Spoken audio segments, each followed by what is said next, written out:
Que se passe-t-il au sein du Sénarède, cette plateforme qui a regroupé jusqu'ici la quasi-totalité des partis d'opposition au Burundi? À quelques jours de la reprise du dialogue interburundais sous l'égide de l'ancien président tanzanien Benjamin Mkapa, plusieurs de ses membres ont annoncé leur retrait de l'organisation.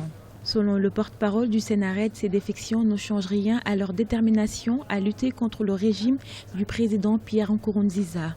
Je ne dirais pas que c'est un non-événement, mais ça n'aura pas d'effet parce que cette plateforme elle est composée de 25 partis politiques. Aujourd'hui, s'il en reste 24, je ne pense pas que ce des partis, c'est vraiment être senti au niveau de la plateforme. Parce que ce qui est plus important pour le Sénarède, c'est beaucoup plus.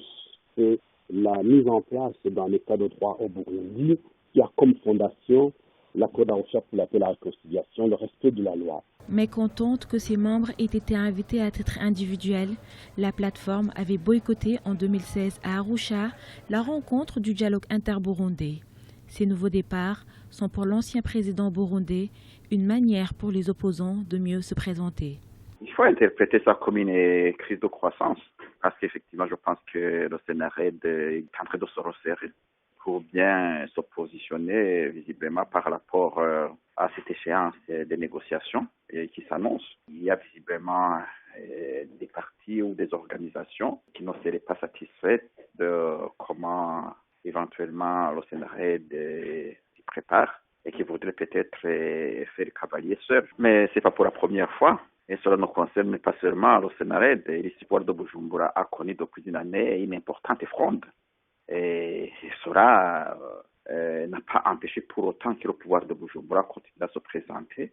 Exige plutôt qu'il soit invité en tant qu'entité Sénarède et pour répondre justement à ses obligations par rapport à la crise qui ronge au Burundi et qui nécessite de la part des uns et des autres des implications pour trouver rapidement des solutions.